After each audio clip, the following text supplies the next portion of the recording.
Bonjour, bonjour, aujourd'hui on se retrouve dans un nouvel épisode de Mon Jardin Nature sur la mini-série d'examination de cadavres.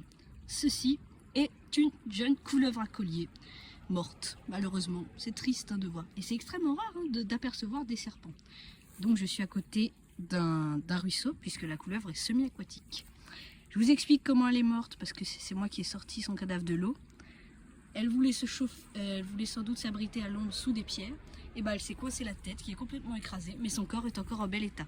C'est vraiment dommage parce que c'est un bel animal. Voilà. Et la couleuvre n'est pas venimeuse, ce n'est pas une vipère. Elle ne possède pas de crochets venimeux, mais des glandes à venin. Mais ce venin ne sert qu'à digérer ses proies dans son estomac. Voilà. C'était tout pour cette petite vidéo sur la couleuvre à collier, un reptile prédateur de grenouilles et de petits poissons. Elle raffole surtout des amphibiens, grenouilles, crapauds, tritons, salamandres et tous les batraciens, quoi, voilà. Qui est semi-aquatique, ça je l'ai déjà dit. C'est une couleuvre, c'est un animal qui est très rusé parce que elle simule la mort. Quand un prédateur veut l'attraper, elle simule la mort. Bon là, elle l'a pas simulée, elle est vraiment morte. Regardez, sa tête est bien écrasée.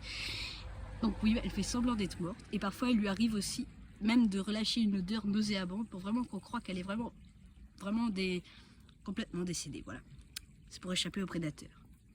Et il y a une autre ruse aussi qu'elle fait, c'est qu'elle gonfle, elle se dresse d'abord, puis elle gonfle les parties osseuses de son dos pour se faire passer pour un cobra. Voilà, c'était tout. Au revoir.